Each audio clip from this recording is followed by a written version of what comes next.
În numele Domnului Iisus Hristos vom deschide serviciul divin din după amiaza aceasta prin cântarea numărul 1 în limba engleză. Song number 1, Praise to the Lord.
Father in heaven, praise to your holy name. We thank you so much for the privilege that we have to come before your throne of grace as thy people. Lord, what a great privilege to worship you. We pray that you will bless this service this evening in a special way. Bless Dr. Nedley as he brings us the words of life. And we pray a special blessing for each waiting heart. May we take the information that you're giving us, and may our lives be transformed in the likeness of your Son. Please, dear Lord, we pray that you will help us to worship you and you alone. Bless our young people that are present here tonight, and help each one of us to hasten your coming. We thank you for your sacrifice. In Jesus' name we thank you. Amen.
Well, it's worth coming to the service just for that number right there.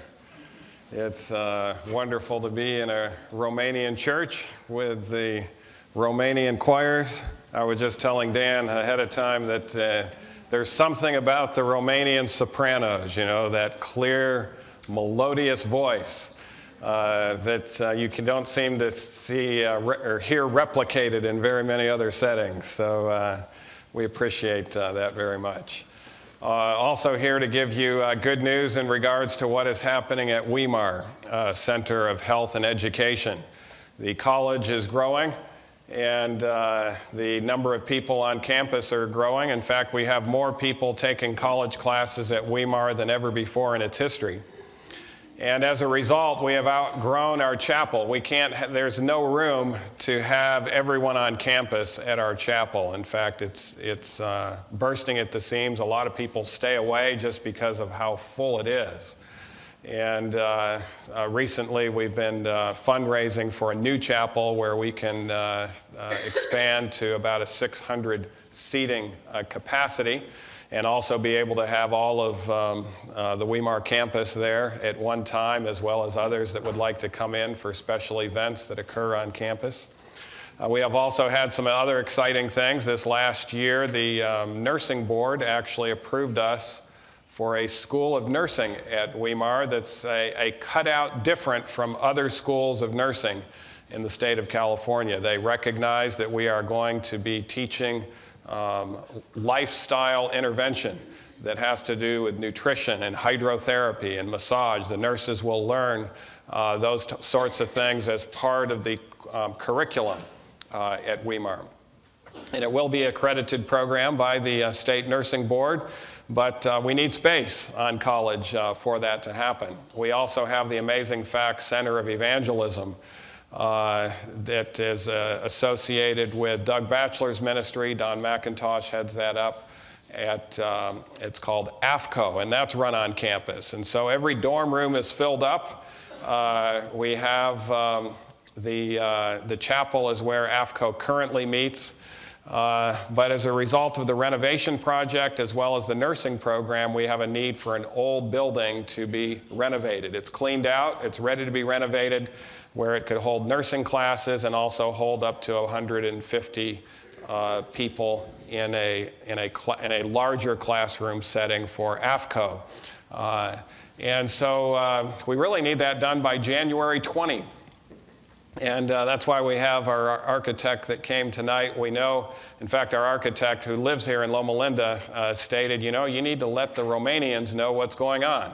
We're hoping, we don't know if it'll happen, we're hoping that there's a different contractor with a different team of worker that comes 3 weeks in a row.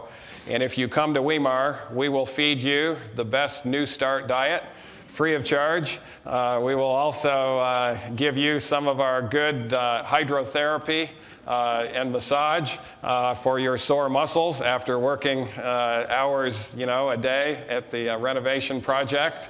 And you'll be treated to some of the nice rooms at the Weimar Inn free of charge as well. But we're hoping to have a contractor with a team of workers, different contractor with maybe a different team every week for 3 weeks. We think that's all it will take to get it done, as efficient as Romanians are. And so you'll hear more about that afterwards, but I did want to let you know that that's an opportunity that you could team up with. We're not asking for your funds. If you want to give them to the project, that's fine, but this isn't a fundraiser. This is a chance for you to experience the Weimar experience in a mission-type setting, and also to further God's work there. So hopefully you'll be willing to participate in this soon. Our deadline, AFCO, starts January 20, so it has to be done by the 20th of January to be able to go forward. So this presentation today is a little more in regards to wisdom versus rubies. Today we talked a little bit about wisdom. Remember, it's the comprehension of what is true or right, coupled with optimum judgment as to action. And the text that we read earlier today was a comparison of wisdom versus rubies. Do you remember how the text went? Which did Solomon say was better? Wisdom is better than rubies. In fact, he went to the extent of saying anything that you desire is not to be compared with wisdom. But I thought it might be good for us for a little bit to talk about rubies, because that's what he compared in the text. A ruby is distinguished for its bright red color, being the most famed and fabled red gemstone. Besides for its bright color, it is a most desirable gem due to its hardness, its durability, its luster, and how rare they actually are. Transparent rubies of large sizes are even rarer than diamonds and have been sold for multiplied millions of dollars just for one large transparent ruby. I knew what it was some time ago when I looked it up, the largest ruby sold, but it's, I can't remember the exact figure, so I don't want to quote you an inaccuracy, but I remember it was in the tens, at least tens of millions of dollars, if not more than that. And that's one of the reasons why Solomon was comparing wisdom with rubies. Rubies, of course, is a focus on money. In fact, back in Solomon's day, if you wanted to keep a large amount of money in a small space, you would buy things that were very, very expensive, like rubies, and then store them as a way of trading in regards to things of great value. It was hard currency, so to speak, and was safer. It was a hedge against inflation and things of that nature as well.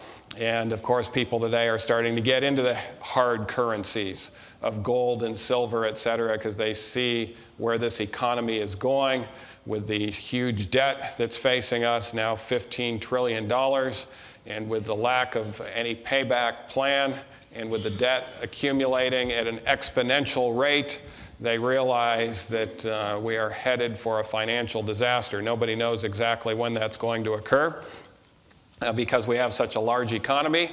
But we do know that to continue to borrow money at a rapid rate, although it helps things in the short term, eventually there's a point of no return, and then a cliff happens, and then the economy goes into chaos. And you might ask, why all this focus on the economy? You can't turn on a television set today without hearing about the economy or any news program, et cetera. Every newspaper, every news magazine, everything has this focus, this mega focus on the economy. And one of the questions I asked myself in regards to this focus, are we or are people really afraid of not having food, shelter, or clothing? You know, in reality, that's not what I'm hearing on any of these programs. No one's really necessarily that fearful that they're no longer going to be able to clothe themselves, and they're no longer going to know where their next meal is coming from, or they're not going to have any way of keeping warm in the wintertime. Really, why all this focus is on the economy is because the worry about what might happen to your personal income if things were to fail. And one of the reasons this great focus is there is because people have a tendency to equate income with happiness. In fact, often when you go around and you talk to people and you become friends, you like to know kind of how much money they make. Because in a way, it seems to be how much money they make should equate to pretty much how happy they are. And so there's that type of equation that we tend to have when false standards are being set up in regards to what is actually happiness. Or if it's not income that's producing happiness, there is another way of measuring it, and that is assets. What is your net worth? There was a book that recently came out this past week. I heard the author interviewed on National Public Radio when I was driving from one hospital to another, talking about the beta rich. These are individuals whose net worth, which is how much they own versus how much they owe, is $10 million or more. Now, obviously, that's not just the top 1% of society that the Occupy Wall Street crowd has been talking about. It's in the 99.9 percentile range. These are what many would consider the very rich per se. And the individuals with assets to that level that have their own private yacht and have their own private jet and can seem to have this flexibility to do whatever, Americans equate to happiness. And the Occupy Wall Street crowd has seen individuals like this fill them with envy and say, some of that ought to come my way. So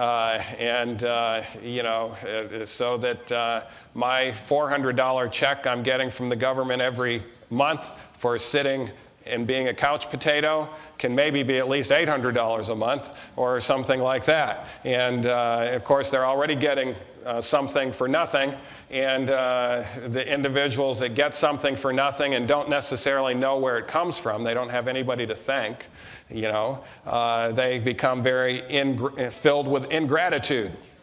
And then they think they need more for nothing, et cetera, and somehow think that they're entitled to it. By the way, that whole entitlement mentality is the opposite of gratitude. When you think you're entitled to something, it actually takes gratitude away from you, which actually destroys your happiness. The more ingracious you become and unthankful you become, the more unhappy you become. And as a result, things like riots in cities and things of that nature are taking place among groups of people who are filled with significant ingratitude and indignance and believing life is extremely unfair, et cetera. But it all starts to stem as we're in regards to assets equal happiness. Speaking of those riots, I was thinking when I was moving from Oklahoma to California. And by the way, we still have a home in both locations. I still do work in Oklahoma as well as in California. But as I was making that transition, the rest of the nation has 4 seasons. But California isn't known for its 4 seasons. And the Oklahomans told me, even though California doesn't have 4 seasons, their 4 seasons are a lot worse than ours. And I said, what are their 4 seasons? And they said, the California's 4 seasons are fires, floods, earthquakes, and riots. And so we've just gone through the riot stage in cities close to us up there at Weimar and Oklahoma, et cetera. Again, a lot of this focus on the economy is this massive attention and focus on money is simply because people tend to equate money with happiness. And by the way, have you noticed all the gold commercials? If you wonder if there's a focus on money, just take a look at all the gold commercials. And now they're coming up with silver commercials, et cetera. And then the personal decisions people make. Chances are that your next personal decision, if you're a typical American, the next major personal decision you make will be based on what you think will bring you more assets or more money down the road. And this is how people tend to make their big decisions, is based on that aspect alone, and very little types of other things are filtered into it. They might look at a few other things like geography, etc. But in reality, most of that focus is on that money part. In contrast, we have the 10th commandment written by the finger of God himself. It's the last commandment, and I think it's last for a reason. Not because it's last in importance, but because it actually has to deal with our thoughts. And that last commandment says, thou shalt what? Not covet. And when you get into it, it's talking about coveting possessions, coveting people. It also fits in regards to coveting position. God is interested in what we're thinking. The Bible talks about covetousness, and some theologians have called this the sin that is not committed.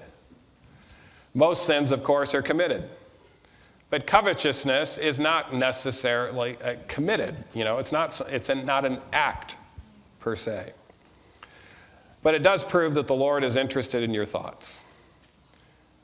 And he said unto them, this is Christ himself, take heed and beware of covetousness, for a man's life consisteth not in the abundance of the things which he possesses.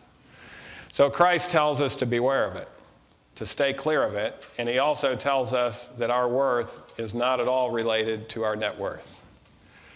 And even our happiness is not related to our net worth. When you think about it, billions of dollars are spent every month in the state of California. Billions of dollars are spent every month in this state alone for the express purpose to try to get you to covet. And that is the advertising. You see it in flashy magazines. You see it on television. Those ads primarily are there to try to get you to covet. And then you might take a look at, well, why are they wanting you to covet? What's the purpose? Well, that's right. They want to get your money. And why do they want to get your money? Because they're coveting. That's right. And so it's a vicious cycle. They're coveting maybe to a higher degree than you're coveting. And so they want you to covet to the point where they can fulfill their covetousness. And of course, it is indeed a vicious cycle. And people often don't even realize the vicious cycle that they're in. Now, some might on the other side of the equation say, is there anything wrong in trying to improve or progress? No. In fact, the Bible says this, if any provide not for his own, and especially for those of his own house, he had denied the faith and is worse than an infidel. Quite a statement by the Apostle Paul. In fact, this country was not founded upon socialistic or welfare-type principles because of texts like this. The Pilgrims were the ones who were the forerunner of the Constitution. The Pilgrims were stalwart Protestants who believed in the Bible. And they stated very clearly that our economy is going to be based on some text in the Bible. This was one of them that they used. They also used another text. He that does not work, neither shall he eat. And so they didn't have a welfare system. Now, they did have a system that supplied for widows and for those that were disabled. It wasn't that those people were neglected. They were made sure of their food, shelter, and clothing. But for people who just chose not to work or to be gainfully employed, there was no system to help those individuals out. And that's one of the ways in which this economy began to grow and flourish based on that particular principle. However, the problem lies in wanting excessively the things of this earth. One author said this, covetousness is described by a person that uses his life looking for things in the mud of materialism. Materialism is indeed a muddy field. And the problem with covetousness is it makes us feel unsatisfied. Anyone who is coveting is someone who is unsatisfied. And then in addition, we tend to want more and more. We think this will satisfy us, but then when we get it, we find out there's no lasting satisfaction in that, and so we continue to want more. Rockefeller was asked one time, before we get to that, as we continue to want more, we actually destroy our lives. Covetousness will indeed destroy you. Someone asked Rockefeller, a very wealthy American, a few years ago, how much is enough to make you feel satisfied? Do you know what his answer was to that? Just a little bit more. And of course, that cycle continues to be repeated. Now contrast with this with scientific studies on the science of happiness. There are some people that aren't so much coveting money, but they're coveting people. It's one of the reasons why people were mentioned in this as well. This is a study. We'll get to some of those happiness studies in the meantime, but I forgot I put this one in here. PEA, it stands for phenylethylamine. It's called the love chemical. It's a chemical that speeds up the flow of information between nerve cells. Professor Robert Fryer says this: falling in love involves phenylethylamine, or PEA, which causes a person to be less likely to be aware of the faults of the other person. PEA gives us that euphoric high, that feel good, everything is wonderful. This person can do no wrong. We've often seen people who fall in love with somebody and ask, are you blind? Well, yes, they really are blind. And almost no one can tell them that at that stage of the game, because phenylethylamine is pouring out in large quantities. Now, the problem with PEA is that it does not last. PEA is one of those chemicals. Let's see if I have it on here. Yes, it goes on. In fact, the study's author said, who wouldn't get a rush with these chemicals running around? This also explains why many people need to be in love. They are addicted to that rush of chemicals. And often these individuals will go from one relationship to another, etc. It's why the Hollywood crowd is not only addicted to money, they're addicted to hot relationships. And you'll see 30-year-old Hollywood stars that are on their 7th marriage already, etc. This PEA and their misunderstanding of that is one of the reasons. This chemical high can last from a few months to around 4 years. The average is 18 months.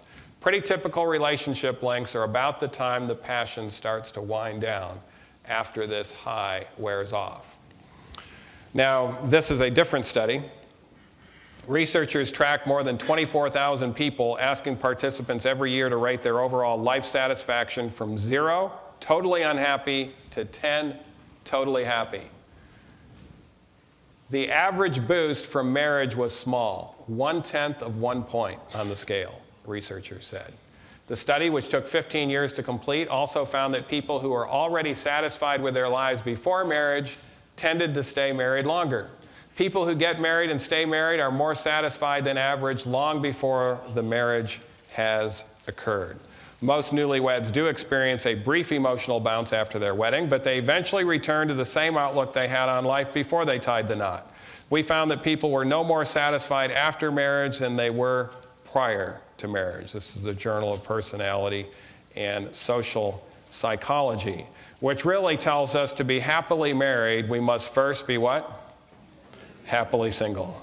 And a lot of individuals are searching for happiness through a relationship or thinking that marriage will bring it there. But in reality, being happily single is a significant prerequisite to being happily married. Now, one of the things that's important to talk about in regards to marriage, and I know we have a lot of young people here, but this is from the pen of inspiration. Ellen White says, if there's any subject that should be considered with calm reason and unimpassioned judgment, it's the subject of what? The subject of marriage. Calm reason, unimpassioned judgment. How many young people go into this decision with that type of reasoning? If ever the Bible is needed as a counselor, it is before taking a step that binds persons together for life. You know, that was a sober step for me to take when I was a young person. I was thinking, you know, when I was in academy and college, we had to choose roommates. But, you know, this is a lot different than choosing a roommate. This is not a roommate for a semester or a roommate for a year. This is someone that you're going to live with as a roommate for the rest of your life. And not only are you going to do that, you're going to pledge before hundreds of people that you are going to be with this person till death do you part. You know, it's a sober, you know, a sobering thought in regards to the commitment, the level of commitment that is needed. But the prevailing sentiment is that in this matter, the feelings are to be the guide. And in too many cases, lovesick sentimentalism has taken the helm and guided the bark to certain ruin. And so the need for calm reason without passion judgment. This is one of the reasons why I would encourage every young person, without any particular person in mind, to compile a list to make sure you're going to have that calm reasoning there. We have a lot of young people work for us, a lot of young people in college, et cetera, and sometimes I'll say, all right, what is on your list for your future spouse? And they'll say, what list? And they'll say, well, you know, is there anything that you're, you know, particularly looking for in a mate that could match things up appropriately and help you to become more effective? In fact, that's one of the rules in regards to marriage. Ellen White says clearly that if you can be more effective for him combined in marriage than separately, that's one of the signs to move forward. Not the only sign, but it's one of the signs to move forward. And so what would you need in a spouse for that to happen?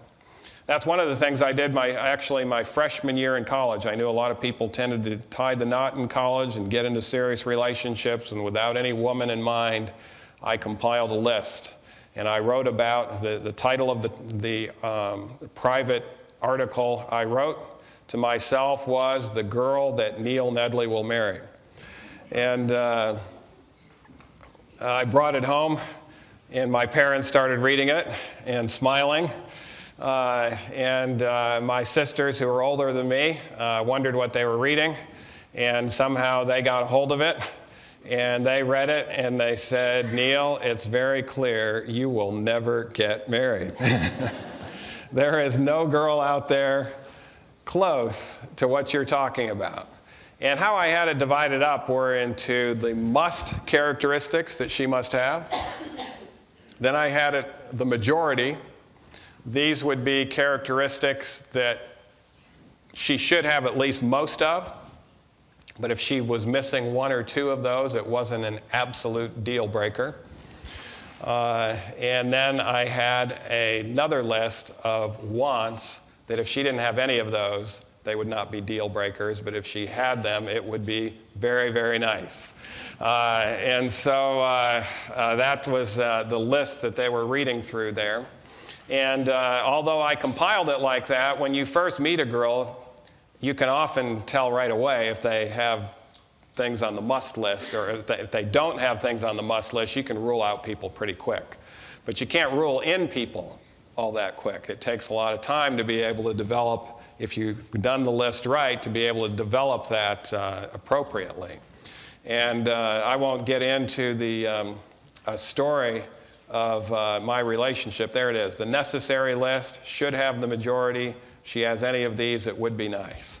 But I will come down to the fact that in the end, the Romanian wife that I married had all the things in the necessary list, had all of the things and should have the majority of, and she had a majority of the things, and if she has any of these, it would be nice. So I guess it was a little tough on the Lord, because he couldn't find anyone in America that met that list.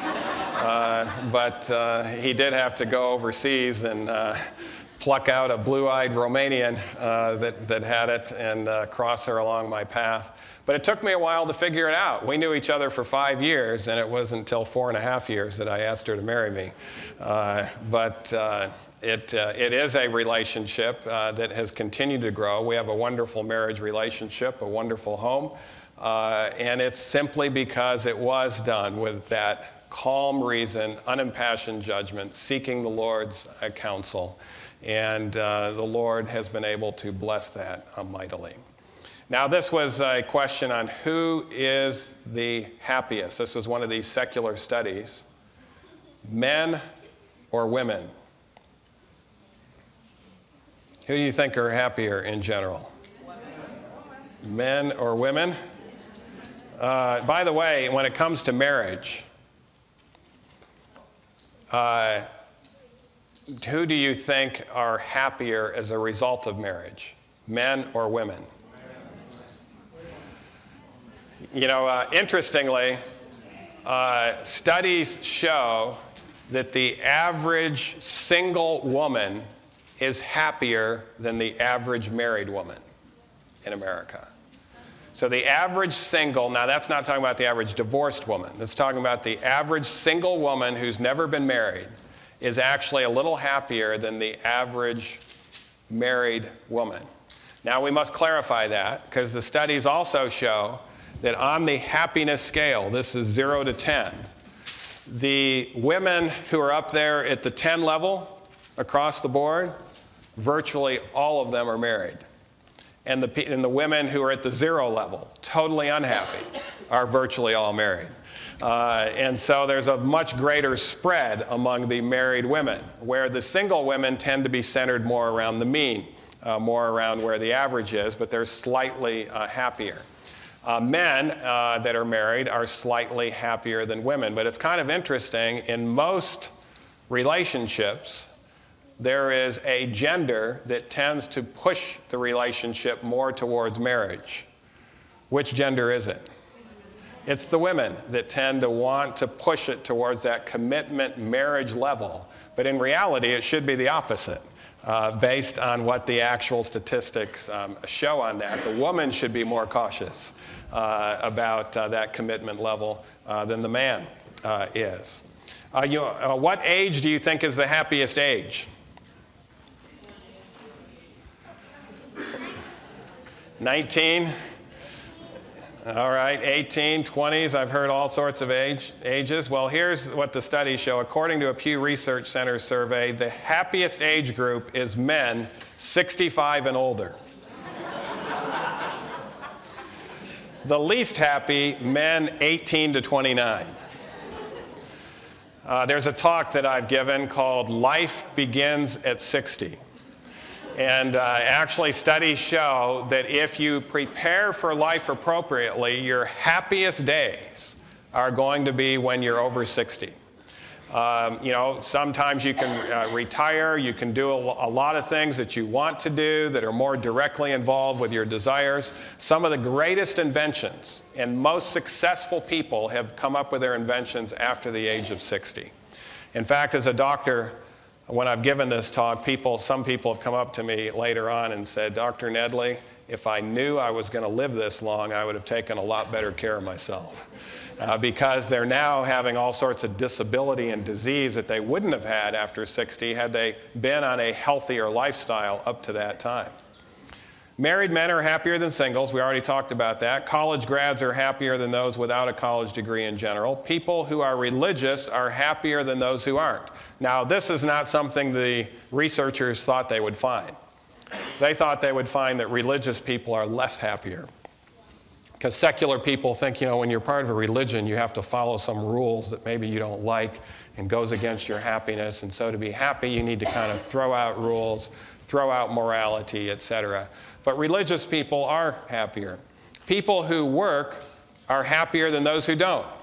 And a lot of people are looking forward to a time when they don't work. But actually, studies show those that work in general are happier than those who don't. Sunbelt residents are happier than other U.S. residents. The advantage of the sun. Republicans are happier than Democrats. But both are happier than independents. That's just what the scale shows. In regards to the last 30 years, Americans are less happy today than they were 30 years ago, thanks to longer working hours, the deterioration in the quality of their relationships with friends and neighbors. What this study showed is a person with no close friends or social relations with neighbors would have to earn $320,000 more each year than someone who did to enjoy the same level of happiness. And so you need to thank your friends and your close neighbors and your close family members, because they're saving you over $320,000 a year in regards to your level of happiness. Again, the quality of relationships far better. While the average American paycheck has risen over the past 30 years, its happiness-boosting benefits were more than offset by a drop in the quality of relationships over the same period. CNN recently gave a report on happiness. They said the next time you're deciding between ice cream and cake, buying a car or taking a trip to Europe, accepting a new job or keeping your old one, you should remember two things. First, your decision is rooted in the desire to become happy, or at least happier than you are now. Second, there's a good chance the decision you make will be wrong. Why is that the case? Harvard psychologist Daniel Gilbert summed up our failings this way: people have a lot of bad theories about happiness. Our culture employs us to buy bigger, newer, better things, but research shows stuff does not buy happiness. By and large, money buys happiness only for those who lack the basic needs. Once you pass an income of $50,000, more money doesn't buy more happiness. With that in mind, Siegel said we should pass on buying lottery tickets and find small things we can do every day that bring us joy, whether it's going for a walk or cooking a meal or reading a book. The contrast between covetousness, or I should say the contrast of covetousness, is gratitude. Gratitude is acknowledging the gifts that we are given and the excesses that we are given, and being not only acknowledging it, but being very appreciative of it and having the emotions come out in positive emotions in that way.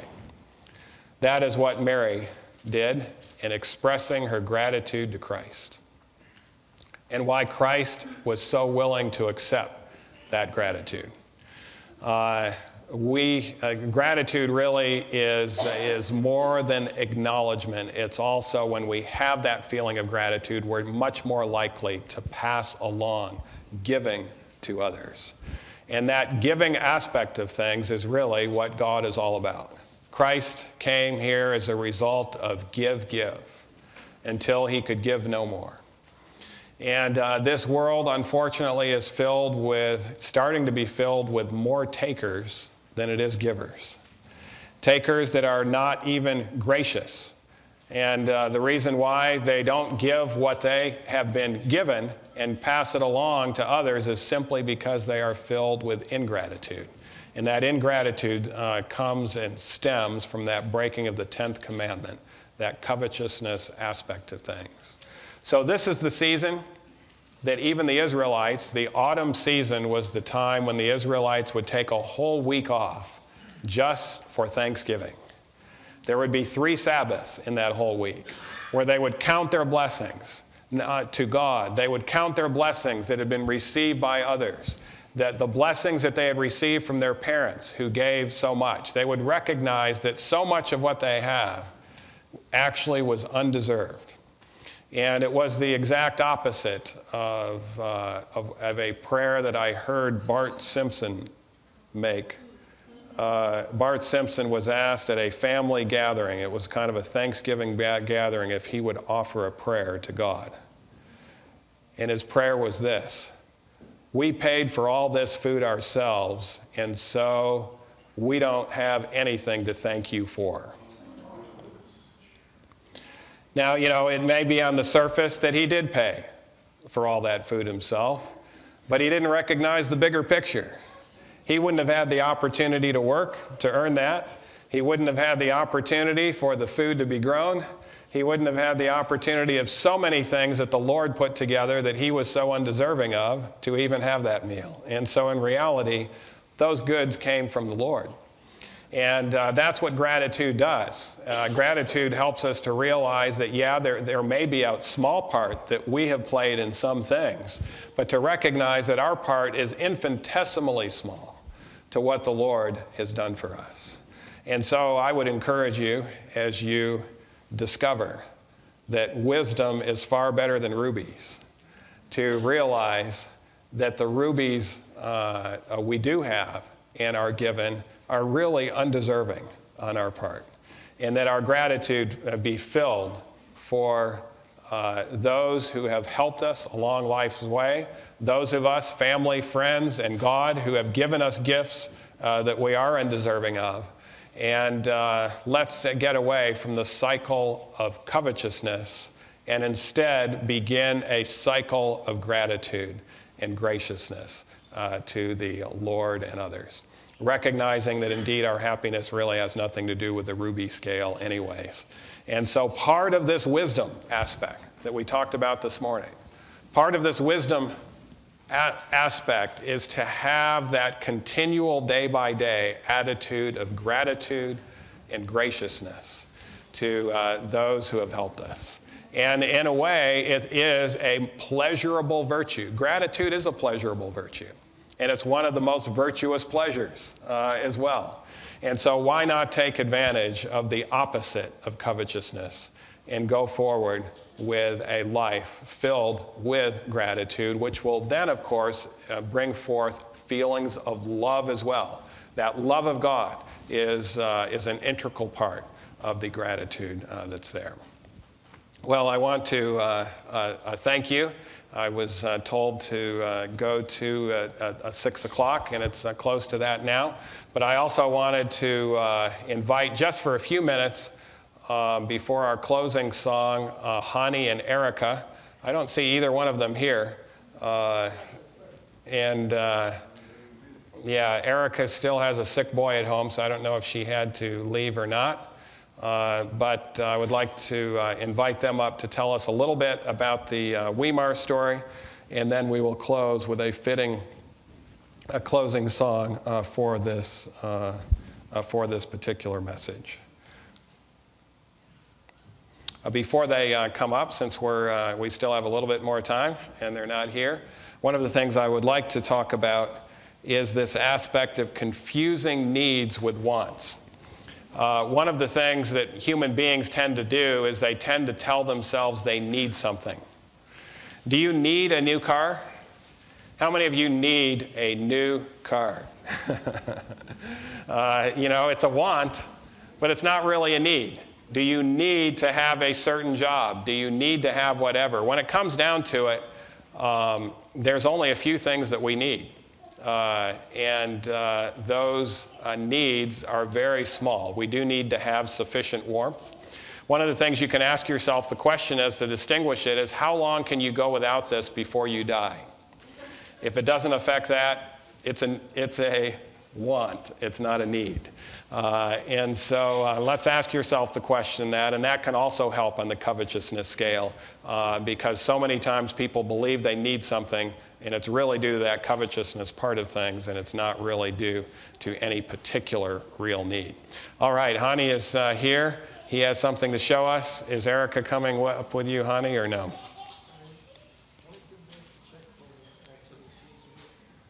Okay. I would imagine that she'll be here shortly.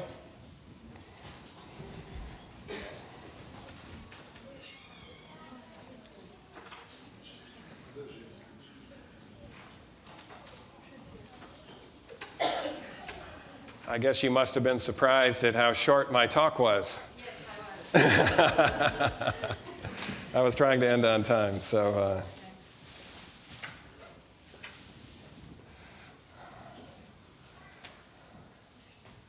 We're still covering Weimar issues.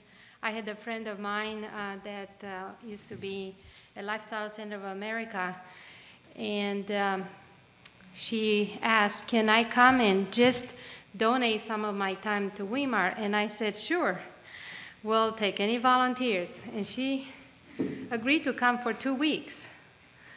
She stayed 4.5 weeks. She sent her husband home, and she continued working on putting kitchens together and picking up things, and as we're doing the remodeling, and she completed a 1.5 month work there.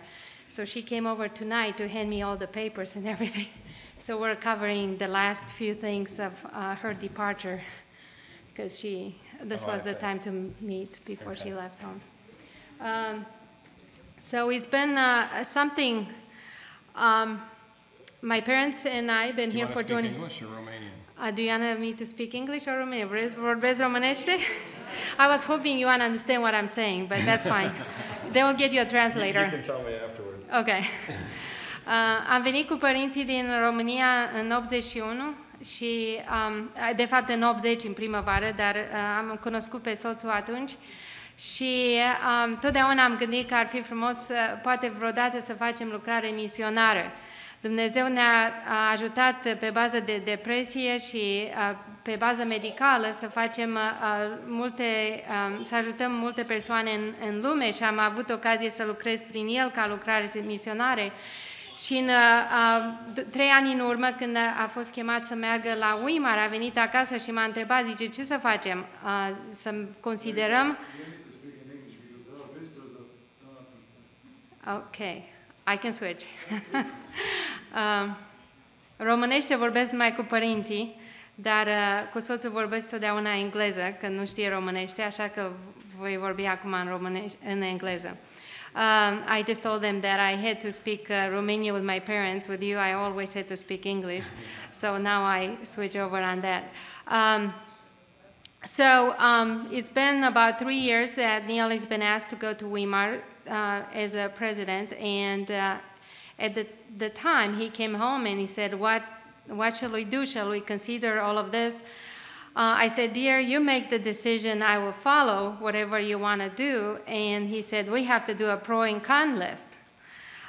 He talked about decision making. That means we had to put all the positive and negatives and try to figure it out how we're going to go about. And I said, I was in another place of the country. He was doing camp meeting in Arizona. And I said, please, you do it, and then we'll discuss it. And after much prayer and discussion came out that, yes, he will accept the call to Weimar. We didn't know what that entitles, but the Lord has been with us, has blessed us. At times, things didn't move very fast, and it's been very new ground to us in working with Amazing Facts and then not working with Amazing Facts, and how the Lord is going to lead us in this process of promoting the health message within the church and in the world.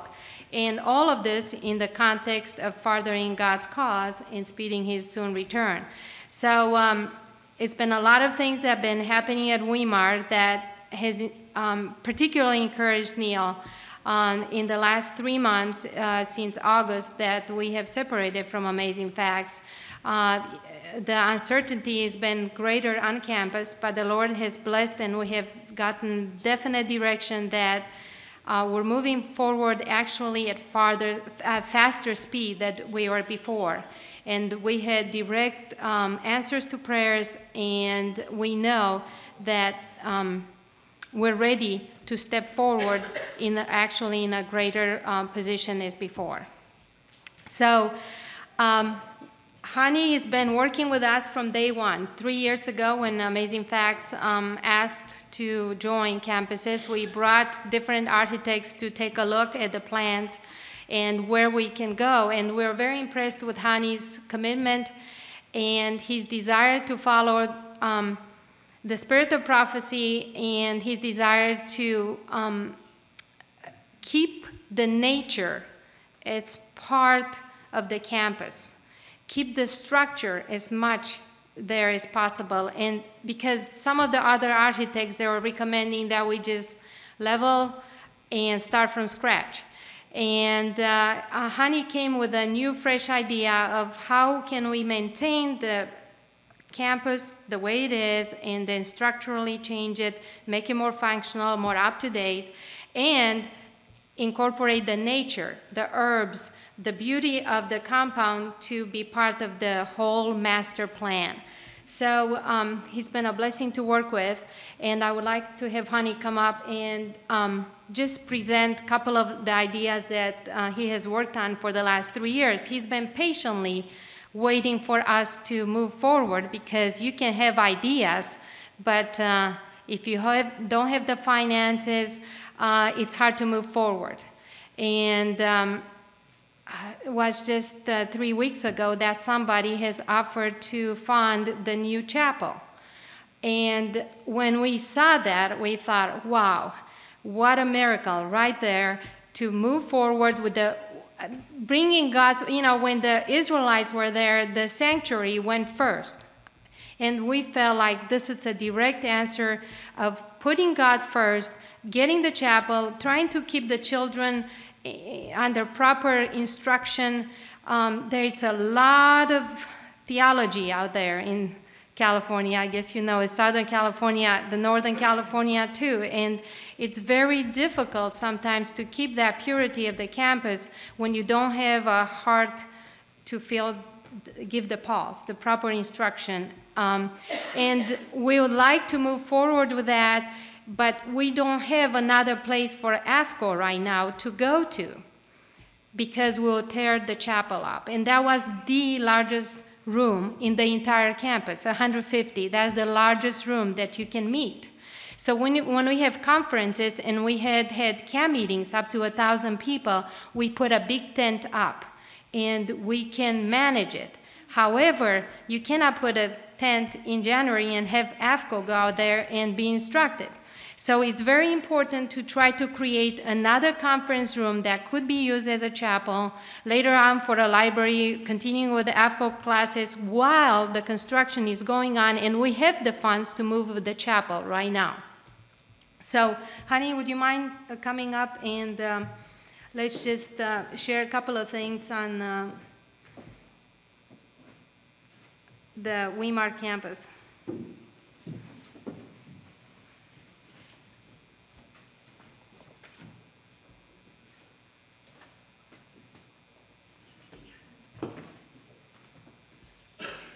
Good evening, everyone.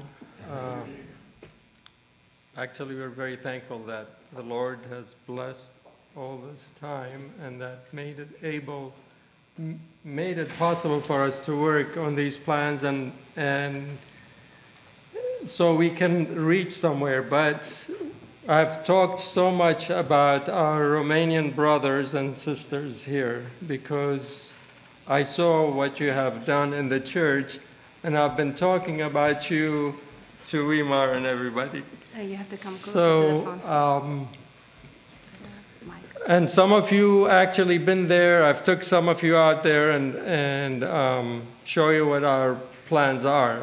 In the immediate future right now, what we need, as Erica said and Dr. Nedley mentioned, was the Echo Hall. Echo Hall is one building that's sitting there empty right now. It's completely good, structurally sound building.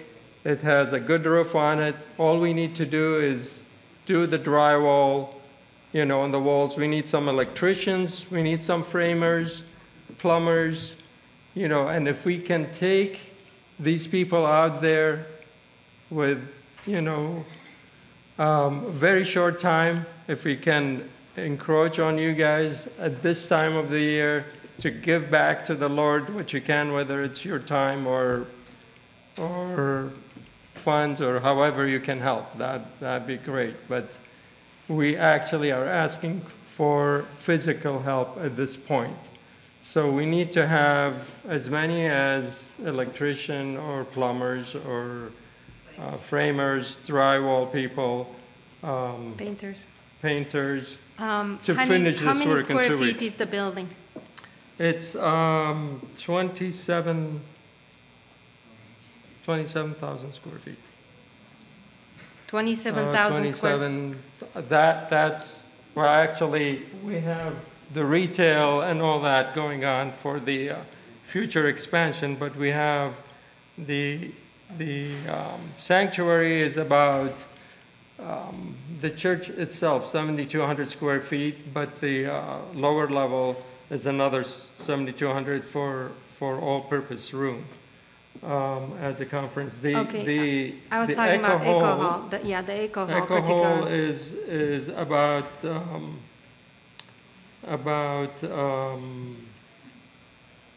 7,200 square feet. So it's about 7,200 square feet of just the entire building with nothing in it. Right now, it doesn't have any walls, does it inside? All the partitions are taken down. The drywall is down. We have the windows in, but they have to be, they're old windows. Half of them are not functional. Right. It's actually gutted out completely. So all you have, the exterior walls, you have a roof, you can see all the framing, the ceiling joists, all that. And what's intended to be in there? What are you looking at? How many classrooms? And there will be science classes like physics, chemistry, biology, the nursing. The 2 nursing classes would be there because the nursing needs a place to go and start operating so we can have the nursing. And the major bulk of it is the actual open room that AFCO could begin with. Correct. Right? And that will be a temporary for the meeting as the sanctuary there until we finish the construction for the new sanctuary. So that's where we will be meeting there temporary. I think there's quite a bit of plumbing to be done because the hydrotherapy room actually would be used by the nursing in there. So there will be some of the hydrotherapy connections and plumbing that needs to be done for that, Correct. right? Correct. There are 2 or 3 bathroom units and... There is men's and ladies' room that needs to be done, plus the hydrotherapy, with some showers and... Can you point to the room that's... I think actually, there are two different schemes.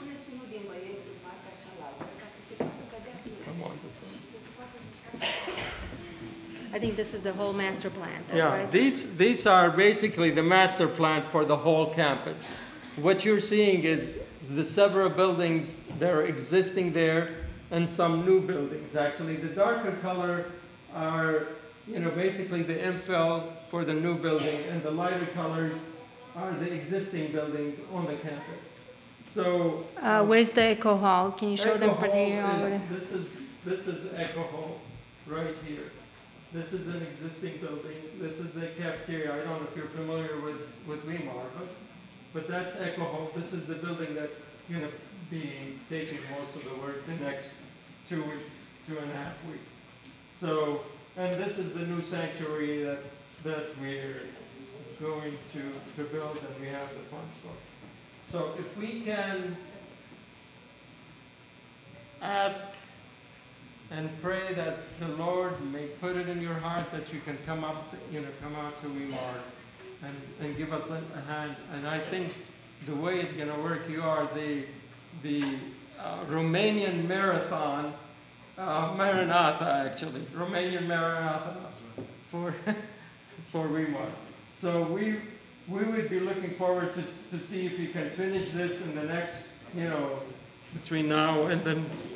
It's January 15. That would be nice to give us a few days to get the furnishing up. We'll be happy to stay behind with those that are particularly interested if you want to conclude with the prayer, and then at the end or whatever you need to finish the program. And then we can be in the back, or where do you have a room where we can answer some questions in the other hall or something like that for those that are interested in helping with that? Okay. We'd love to have you and exhibit our Weimar hospitality. We have a Romanian that knows how to be hospitable and knows how to pass that along to you. So at this time, we'd love to have our choir. Does our choir have a number?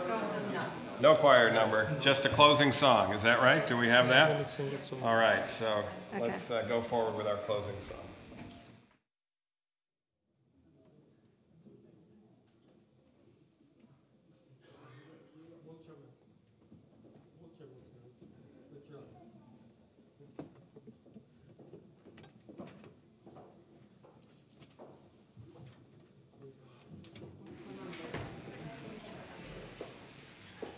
Abide in me. Is that the internet? I don't know. Look in the back. Our closing home with the song would be Abide with Me. 50? 50.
Father in heaven, again at the end of this service, in the precious name of our Lord Jesus Christ, we come to thank you for all the blessings that you have bestowed upon us this Sabbath.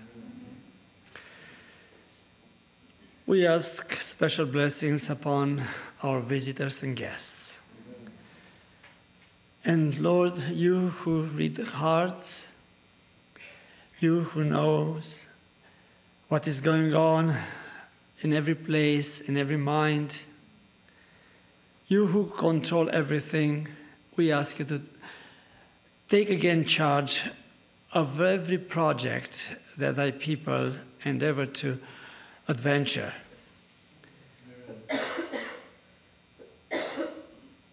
Părinte, am intrat deja într-o nouă săptămână. Nu știm nimic ce se va întâmpla și dacă am fi singuri, ar trebui să ne cutremurăm. Dar pentru că suntem cu tine, avem pace. Binecuvintează fiecare suflet. Binecuvintează copiii noștri. Binecuvintează biserica ta. Și pregătește-ne pentru zilele care ne stau în față, care, așa cum știm, nu vor fi ușoare. Gândurile noastre merg în momentul acesta și către cei orfani și văduvi, către cei care fac parte din familia ta și chiar dacă nu te cunosc încă, sunt totuși copiii tăi prin creațiune, te rog să întinzi mâna ta asupra lor și să-i protejezi atunci când au nevoie. Încredințați că tu ne ierți, că vei fi cu noi Vrem să-ți aducem recunoștință pentru fericirea pe care o creezi în sufletele noastre. Prin Domnul Hristos te-am rugat și îți mulțumim. Amin.